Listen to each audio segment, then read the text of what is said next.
Caríssimos irmãos e irmãs, hoje temos algumas leituras interessantes que vale a pena fazer um pouco de catequese de novo, né?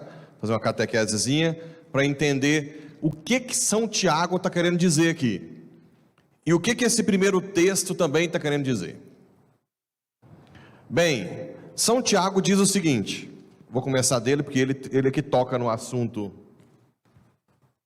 central aqui. Ele diz assim: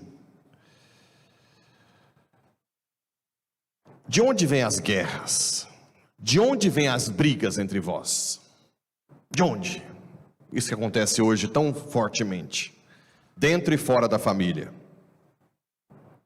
Não vem justamente das paixões que estão em conflito dentro de vós? É isso aqui que eu quero primeiro abordar. As paixões que estão em conflito dentro de nós. De onde que ele está tirando isso? Aí ele diz assim: cobiçais, mas não conseguis ter. Muito atual, hein? Tanta gente que quer e quer e quer, mas não tem, porque nem sabe o que quer. A verdade é essa: quer ser feliz, mas não sabe como ser feliz. Matais e cultivais inveja, mas não conseguis êxito. Bem, essa é a primeira parte. Por que as paixões em conflito dentro de nós? Entenda isso aqui, é melhor para entender as formações. Tem as formações de mandamentos, tem as formações da lei natural, lá na página do YouTube, no canal, Paróquia São Paulo VI, vocês vão lá, formações, lá explica melhor. Eu vou tentar resumir de uma forma mais simples. O homem tem uma parte corporal, claro, e uma alma, o quê? Espiritual. O anjo só tem espiritual. O animal, só corporal. Para o animal e para o anjo, é mais fácil definir as coisas. O ser humano gera um conflito, que não tinha esse conflito. Antes do pecado original, como é que funcionava? Vamos lembrar um pouco de Gênesis. Deus criou todo o universo, a água, os animais, né? Os vegetais, e colocou sob a custódia de quem? De quem? O homem. O homem é o ápice da criação. Só que o homem foi feito à imagem e semelhança de... Ele tem o quê? Inteligência e vontade. Isso faz o homem capaz de Deus. Então como é que era a ideia inicial de Deus? Toda a criação se submete ao homem, e o homem por sua vez se submete a Deus. E tudo que o homem precisa para ser feliz e realizado, quem dá? Deus. Aqui é a chave. Quem dá o que você procura é Deus. Paz, felicidade, esperança, tudo é Deus que dá. Você não constrói isso só você, independentemente de Deus. Até teve uma do grupo que separou uma frase daquela juíza que deixou de ser juíza, lembra? Publiquei nos grupos. Tem uma juíza em Goiânia, ela estava em Anápolis, com 39 anos de idade, que pediu exoneração do cargo para cuidar de Deus e da família. Aí meu pai falou assim: certeza que o marido é rico. Quem garante que ela vai ficar com o marido sempre, se o marido abandoná-la? Para uma mulher independente, é fácil toda hora pedir dinheiro para o marido? É muita. E outra coisa, ela nunca mais pode voltar. é uma exoneração, né? Uma coisa que ela já vinha. E o que foi a frase que, acho que foi a Suzy que pegou e colocou no grupo? Eu descobri como juíza de que a justiça do homem não traz a paz, somente a justiça de Deus. Ela disse que trabalhou na pandemia absurdamente. Ela foi promovida várias vezes, né? E eram muitos conflitos nessa pandemia que aumentaram muito. Mas ela dizia que lutava ardentemente para resolver os conflitos judiciais, mas as pessoas continuavam mal, ela dizia. E cada vez mais ela tinha certeza de que era Deus que fazia feliz. Aí ela foi cuidar da mãe em São Paulo, melhorou. Quando ela voltou, ia voltar, a filha perguntou: quando eu vou ter a senhora comigo? Depende do quê? Aí ela falou para a filha: Deus nos deu o livre-arbítrio, né? E qual é o seu, mãe? E ela disse que escreveu em 3 linhas a sua exoneração. Depois está lá nos grupos, vocês vão... A justiça humana não dá paz. Por quê? Porque tudo que nós queremos só vem por Deus de dom. É aquilo que eu já falei muitas vezes. Tem muita gente sofrendo bem, e muita gente saudável viajando para Maldivas, Dubai, mal. Eu tenho uma tia madrinha que é muita gente conhece, aquela que a gente rezou pelo marido dela, que mora num condomínio fechado em Goiânia. Ela fez um grupo de oração. E um dia ela falou assim: quem está de fora dos muros do condomínio sonha de ter uma casa de condomínio, enquanto as mulheres daqui de dentro, porque era um grupo de mulheres, gritam de dor e depressão, pela solidão, pelo abandono e por não ter um coração preenchido. O que acontece? Antes do pecado, as paixões, os desejos do corpo eram ordenados e submetidos a quê? Primeiro, antes de Deus, a nossa alma espiritual, a inteligência, que por sua vez era submetida a Deus. Quando o homem, Adão e Eva, pecaram e romperam com Deus, as paixões ficaram desordenadas. Por isso que São Tiago fala, nossas paixões em conflito. Por quê? Aquele desejo do corpo, prazer, comida, sexo, dinheiro, poder, afeto, que antes estava tranquilo, porque Deus dava tudo de bom, perdeu isso. Aí o homem ficou cego. Como ele não tinha mais o que ele tanto sonha diretamente de Deus, ele tentou procurar e tenta procurar isso, intensificando os desejos do corpo, os desejos corporais, não só prazer, mas o poder, fama, né? A pessoa que não tem Deus não suporta uma crítica. Já ouviu isso? Ela fica sem dormir, ela nunca mais conversa com a pessoa que critica. Imagina se eu preocupasse com crítica. Eu estava, acho que lá no... Como é que é o nome do hospício que tinha em Goiânia? Adalto Botê? Estava lá, batendo a cabeça na parede.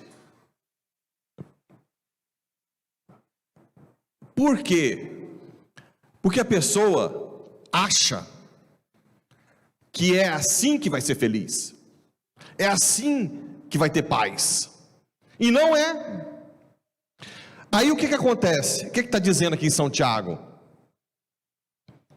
Quando você está avidamente buscando ser feliz nesse mundo, com as coisas desse mundo, você não suporta crítica, você não suporta perder nada.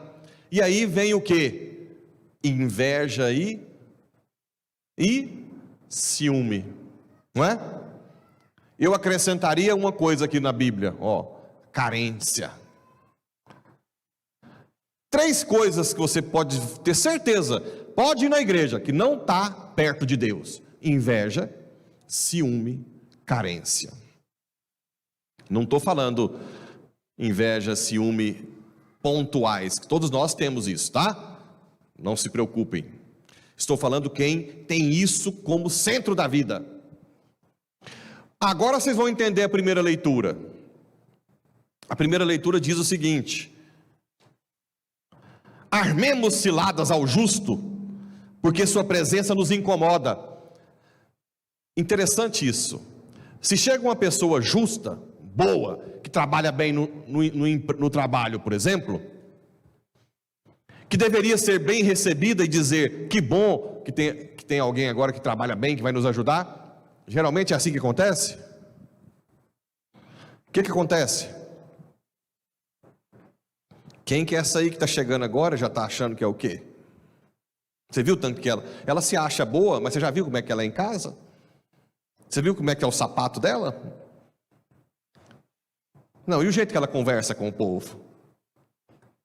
Ao invés de você querer que ela cresça, e você também, você ataca para ela diminuir. E quando é mais sacana ainda, se tem intimidade com o patrão, calunia para o patrão para ser demitida. Isso a nível humano. Infelizmente também acontece em igreja, aqui menos, né? Pelo menos cada dia mais eu ouço menos. Mas na igreja é comum. Muito comum. Em muitos locais a igreja é trampolim social. Alguém que não tem grande expressão na sociedade, aqui é coordenador do grupo tal, manda em fulano. Então quando chega alguém expressivo, uma pessoa boa, de relacionamento, que reza, inteligente, incomoda. Por isso que eu falo que aqui na igreja não pode ter gente assim. Ciúme, inveja, calúnia, tem que ser cortado na raiz na igreja. Por quê? Porque quando a pessoa vem para a igreja, ela já está sofrendo lá. E o sonho dela é achar um ambiente diferente. Quando chega na igreja e encontra a mesma coisa para pior, o que ela faz? Entra em desespero. E não tem oportunidade de ter intimidade com Deus. Por isso que Jesus dá a vacina. Qual é a vacina que Jesus dá no Evangelho? Quem quiser ser o primeiro, que seja aquele que serve mais. Teve alguém que mandou um vídeo nos grupos da paróquia. Eu até fiquei assim, eu não publiquei, porque ele envolveu coisa médica. Vocês viram acho que estava na rádio, que fala que quando a pessoa faz o bem sem receber nada em troca, ele falou que libera ocitocina. Ocitocina que contrai o útero. Como eu não... Vocês podem publicar, mas como eu sou médico, eu ainda não consegui checar, eu não quis publicar para ter certeza do negócio de ocitocina. Mas o que ele explica? Que as pessoas começam a entender que quando ela serve, sem receber nada em troca, por amor a Deus, há uma alegria do alto, que é aquilo que todo mundo procura, que Deus dá aos humildes. Por isso que tem gente que começa a encontrar Deus no serviço. Por exemplo, uma coisa que eu estou querendo montar aqui, que não deu certo até hoje, construir uma casa para uma pessoa que está na lona. Você vai lá ver a família na lona, aí junta todo mundo da paróquia, claro que tem que ter os pedreiros, né? Porque senão nós fazemos, fica até melhor a lona, né? Mas alguns pedreiros que são voluntários, e nós, os badecos, trabalhamos, fazemos o barraco. Quando a pessoa entra no barraco, as pessoas ficam extasiadas, uma alegria que nunca teve, nem em Dubai, nem na caminhonetona, nem quando comprou a chácara, nem quando estava no Rio, nem quando estava na piscina. Uma coisa que é isso que todo mundo busca. Além do ser humano perseguir o justo, quem mais persegue o justo? Está falando na primeira leitura. Vamos colocá-lo à prova. Quem? Os demônios. Preste atenção numa coisa. Se vocês começarem a ter uma vida reta, santa, confessar frequentemente, direção espiritual, adoração, missa. Tem até um casal, não precisa se manifestar se o casal está aqui. Tem um casal que eu acompanho de direção espiritual, muito discreto. Muito discreto. Mas assim, não tinha uma conversão, e de uns tempos para cá, uma conversão perfeita. Discretos, confissão frequente dos dois, e direção espiritual dos dois. Pá, pá, pá. Formação, participação e oração. Aí, a última vez que eles estiveram comigo, eu falei assim: vem cá, eu sei que vocês são muito discretos, mas não tem ninguém perseguindo vocês na família ou fora? Como é que o senhor sabe? Mesmo que você seja o mais discreto possível, o demônio vai instigar alguém a te perseguir. Vocês nunca tiveram isso, não? Alguém que tem uma raiva de você do nada. Não é possível que você não tivesse, só eu. Do nada. Por quê? Porque a sua progressão espiritual irrita o demônio. Assim como ele fez com Jó, né? Jó não estava bem. Aí o demônio chegou: ah, Senhor, assim todo mundo fica bem. Eu falo para o meu irmão ir adorar o Santíssimo, ele fala assim: põe dinheiro na minha conta que eu fico o dia inteiro. Ignorante não. Assim o demônio falou para Deus: ah, mas Jó tem tudo, tem saúde, tem dinheiro, tira dele, vamos ver se ele não vai te amaldiçoar. Então a perseguição, o sofrimento faz parte de nós. Ah não, então vou embora da igreja. É assim? Não. Aqui está a chave também para enfrentar o sofrimento. O sofrimento e a morte são inevitáveis. Inevitáveis. Só que o cristão que abraça o sofrimento de cada dia, e eu vou contar, há muito tempo que eu não conto nada da minha vida pessoal, mas eu vou contar uma coisa que está acontecendo comigo. Mesmo eu sendo padre, eu demorei a descobrir o projeto de Deus nos meus problemas pessoais. Vou resumir rapidamente, superficial. Antes de eu virar padre, eu tinha feito investimentos com o dinheiro que eu tinha. Então não tinha, eram investimentos em empreendimento com sócios e uma parceria. Então não tem como eu sair, certo? Agora eu tenho que ir. Desde quando eu voltei, tudo quanto é tipo de problema aconteceu. Os meninos até brincam. Eu achei que eu tenho um sócio padre, achei que tudo ia dar certo. Todos os problemas imagináveis e inimagináveis aconteceram. Então, além de eu ter que lutar com tantas as coisas, eu tenho que lutar. E não tem como eu sair agora, né? E um dos maiores problemas é o sócio da parceria. Fora da casinha. Ele faz coisas para prejudicar um empreendimento que ele também está no meio. E eu, irritado com esse bendito, há uns 3 anos aí, envolvendo nisso. Essa semana, os meninos me ligaram e falaram assim: olha o seu sócio, o nível. E ele ameaçando, xingando, papapá, tudo porque queria, extorquindo para pegar dinheiro, porque senão ele ia suspender a procuração que a gente tem. Quando eu ouvi ele falando, bêbado, ao invés de eu ficar com raiva, eu entrei no coração dele e disse: Senhor, esse empreendimento é para eu entrar no coração desse cara, porque eu sou o cara mais ativo. O que eu tive de todos os problemas com esse homem, você pode imaginar. Todos. Aí, essa semana, eu falei, eu sou a melhor pessoa para rezar por ele, para querer o bem dele. Enquanto eu estou com todo mundo, fiquei esse tempo todo com raiva, falei, não é possível, esse cara é louco, né? Essa semana, depois, e eu sou padre, estou rezando todos os dias, às vezes a gente está no redemoinho do problema, e nós não conseguimos entender qual é o projeto de Deus. Na verdade, eu sou a pessoa ideal para rezar por esse homem. E hoje eu não tenho raiva nenhuma dele. E olha que eu ainda estou com um problema grosso por causa desse homem. Não foi resolvido o problema. Não é que passou não, entendeu? Mas eu entendi que o meu papel é que esse homem seja convertido um dia. Você consegue entender? Que o sofrimento tem uma razão de ser? Tem uma razão de ser. E imagina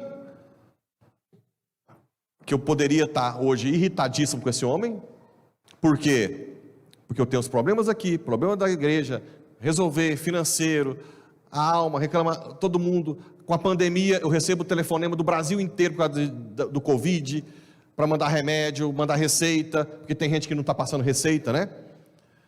E tem meus problemas pessoais que só se agravam, e são problemas grandes, viu? Mas só depois de muito tempo você vai ver que Deus quer que você reza por ele. Isso me trouxe paz, tranquilidade. Então muitas vezes, se você está passando por um problema, e você não consegue ver, pede a fé e fala, Senhor, o que o Senhor quer de mim com esse problema? E eu tenho certeza que Ele vai te dar do alto, antes do problema acabar. Repito, eu estou com um problema sério com esse homem. Não acabou, mas acabou a raiva. Hoje eu rezo mais especificamente para ele. Consegue entender isso, não?